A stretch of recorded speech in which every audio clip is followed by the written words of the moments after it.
नमस्कार दोस्तों, आज की कहानी एक ऐसी लड़की की है जो बचपन से ही एक ऊंचे टॉवर में कैद रहती है। उसे कभी पता ही नहीं चलता कि वह असल में कौन है। उसकी जिंदगी पूरी तरह बदल जाती है जब एक दिन एक चोर गलती से उसके टॉवर में पहुंच जाता है। लेकिन इस कहानी में सिर्फ रोमांस ही नहीं बल्कि रहस्य, धोखा, जादू और एक बड़ा सच भी छिपा है। तो चलिए बिना देर किए शुरू करते हैं आज की कहानी। कई साल पहले एक बहुत ही खुशहाल राज्य हुआ करता था। वहाँ के राजा और रानी अपनी पहली संतान का इंतजार कर रहे थे, लेकिन अचानक रानी बहुत गंभीर रूप से बीमार पड़ जाती है। पूरे राज्य के वैद्य हार मान लेते हैं। तभी सैनिकों को याद आता है कि जंगल के बीचों बीच एक जादुई सुनहरा फूल खिलता है, जिसमें किसी भी बीमारी को ठीक करने की शक्ति होती है।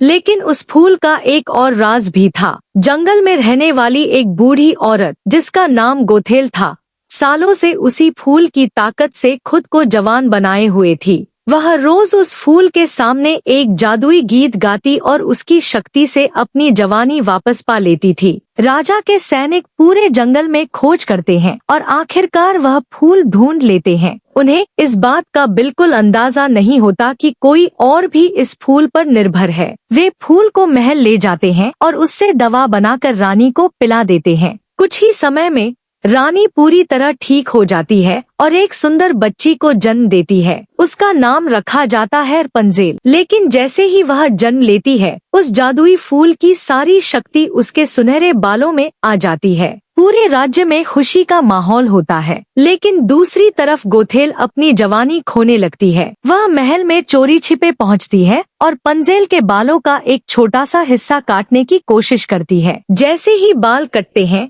वे साधारण भूरे बाल बन जाते हैं और उनकी जादुई शक्ति खत्म हो जाती है। तभी गोथेल समझ जाती है कि अगर उसे हमेशा जवान रहना है तो फूल नहीं बल्कि पूरी बच्ची उसके पास होनी चाहिए। उस टॉवर का कोई दरवाजा नहीं होता, सिर्फ ऊपर एक छोटी खिड़की होती है जहाँ तक पहुँचने के लिए रपुंज़ेल अपने लंबे बाल नीचे लटकाती है। साल बीतते जाते हैं। रपुंज़ेल अब 18 साल की हो चुकी है। उसने कभी बाहर की दुनिया नहीं देखी। उसका पूरा बचपन उसी टॉवर में बीत जाता है। वह पेंटिंग बनाती है, किताबें पढ़ती है, खाना बनाती है, गाना गाती है, लेकिन उसके मन में हमेशा एक सवाल रहता है। हर साल उसके जन्मदिन की रात आसमान में हजारों चमकती हुई लालटेनें उड़ती हैं। रपुंज़ेल उन्हें खिड़की से देखती है और सोचती है कि आखिर ये लालटेनें कौन उड़ाता है। वह कई बार गोथेल से बाहर जाने की अनुमति मांगती है, लेकिन गोथेल हमेशा उसे डराती है। वह कहती है कि बाहर की दुनिया में चोर, डाकू और खतरनाक लोग रहते हैं। अगर वह टॉवर से बाहर निकली तो कभी जिंदा वापस नहीं आएगी। रपुंज़ेल अपनी माँ की बात मान तो लेती है, लेकिन उसके मन में बाहर की दुनिया देखने की इच्छा हर दिन और बढ़ती जाती है। उधर राज्य में एक चालाक और मशहूर चोर फ्लिन राइडर अपने 2 साथियों के साथ राजमहल में घुसकर एक कीमती मुकुट चुरा लेता है। चोरी के बाद तीनों सैनिकों से बचते हुए जंगल की तरफ भागते हैं। भागते भागते फ्लिन अपने दोनों साथियों को धोखा देकर मुकुट लेकर अकेला भाग जाता है। सैनिक और महल के घोड़े उसके पीछे लगे रहते हैं। जान बचाने के लिए वह इधर उधर छिपने की कोशिश करता है और आखिरकार उसे जंगल के बीच एक ऊंचा रहस्यमयी टॉवर दिखाई देता है। उसे लगता है कि सैनिक यहाँ कभी नहीं आएंगे, इसलिए वह चढ़कर खिड़की के रास्ते टॉवर के अंदर घुस जाता है। लेकिन फ्लिन कुछ समझ पाता उससे पहले ही रपुंज़ेल उसके सिर पर फ्राइंग पैन से जोरदार वार कर देती है।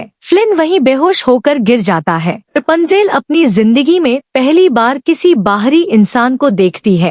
पहले तो वह डर जाती है, लेकिन फिर उसे एहसास होता है कि यह वही मौका है जिसका वह सालों से इंतजार कर रही थी। वह फ्लिन के बैग में छिपा हुआ एक चमकदार मुकुट देखती है। उसे मुकुट के बारे में कुछ पता नहीं होता, लेकिन वह समझ जाती है कि यह बहुत कीमती चीज है। जब फ्लिन को होश आता है तो वह खुद को कुर्सी से बंधा हुआ पाता है। रपुंज़ेल उससे कहती है कि अगर उसे अपना मुकुट वापस चाहिए तो पहले उसे टॉवर से बाहर ले जाकर उन उड़ती हुई लालटेनों को दिखाना होगा जिन्हें वह हर साल अपनी खिड़की से देखती है। फ्लिन के पास कोई और रास्ता नहीं बचता। वह मजबूरी में उसकी बात मान लेता है। पहली बार रपुंज़ेल अपने टॉवर से बाहर कदम रखती है। जमीन पर पैर रखते ही उसके चेहरे पर खुशी साफ दिखाई देती है। वह घास पर दौड़ती है, पेड़ों को छूती है और खुली हवा में गहरी सांस लेती है। लेकिन कुछ ही मिनटों बाद उसे गोथेल की बातें याद आने लगती हैं। उसे लगता है कि शायद उसने बहुत बड़ी गलती कर दी है। कभी वह खुशी से नाचती है तो अगले ही पल डरकर वापस टॉवर जाने की बात करती है। फ्लिन उसकी अजीब हरकतें देखकर हंसने लगता है और कहता है कि अब जब बाहर आ ही गई हो तो पूरी दुनिया देख लो।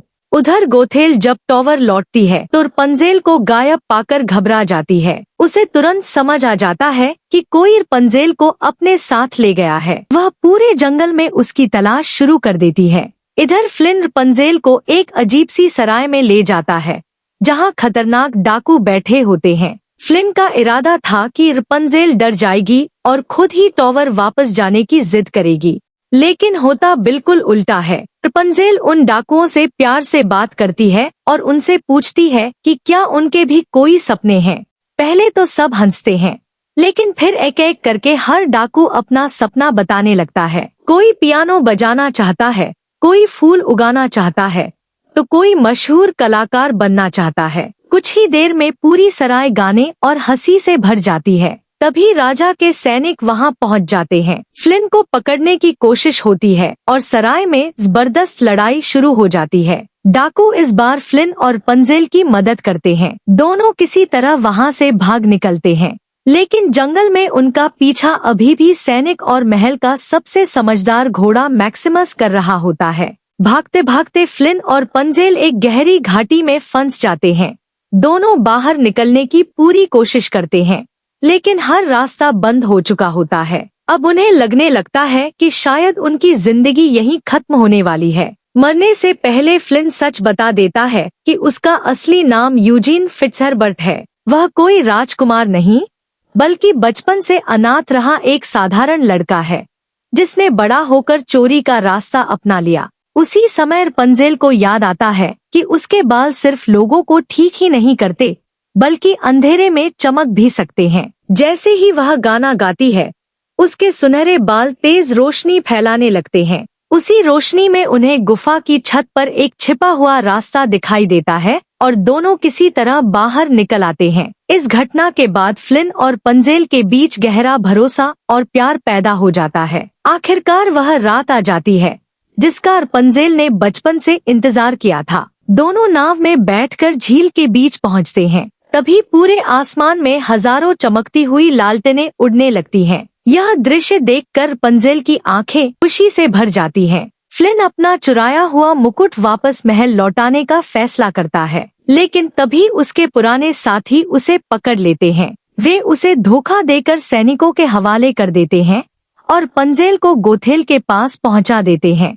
गोथेल रपुंज़ेल से कहती है कि फ्लिन ने उसे सिर्फ मुकुट पाने के लिए इस्तेमाल किया था। दुखी होकर रपुंज़ेल फिर से टॉवर में लौट आती है, लेकिन तभी वह अपने बचपन की एक बात याद करती है। उसे एहसास होता है कि हर साल जो लालटेनें उड़ाई जाती हैं, वे किसी त्योहार के लिए नहीं, बल्कि गुम हुई राजकुमारी को याद करने के लिए होती हैं।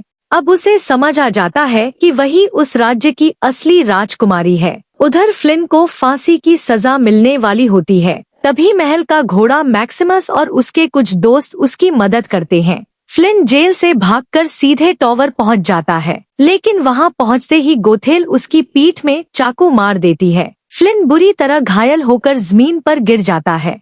रपुंज़ेल अपने जादुई बालों से उसे बचाना चाहती है, लेकिन फ्लिन समझ जाता है कि अगर उसके बाल रहेंगे तो गोथेल हमेशा रपुंज़ेल को कैद रखेगी। इसलिए आखिरी ताकत जुटाकर वह कांच के टुकड़े से रपुंज़ेल के लंबे सुनहरे बाल काट देता है। बाल कटते ही उनकी सारी जादुई शक्ति खत्म हो जाती है और वे भूरे हो जाते हैं। गोथेल अचानक बूढ़ी हो जाती है। वह खुद को संभाल नहीं पाती और टॉवर से गिरकर मर जाती है। कुछ ही पल बाद फ्लिन की सांसें भी रुक जाती हैं। रपुंज़ेल रोने लगती है। उसके आंसू फ्लिन के चेहरे पर गिरते हैं। उन आंसुओं में जादुई शक्ति की आखिरी चमक बची होती है, जिससे फ्लिन दोबारा जिंदा हो जाता है। दोनों खुशी खुशी महल पहुंचते हैं। राजा और रानी अपनी खोई हुई बेटी को पहचान लेते हैं और सालों बाद पूरा परिवार फिर से एक हो जाता है। फ्लिंट चोरी की जिंदगी छोड़ देता है। बाद में वह और पंजेल शादी कर लेते हैं और हमेशा खुशी से रहने लगते हैं। यही खत्म होती है टैंगल्ड की खूबसूरत और भावुक कहानी।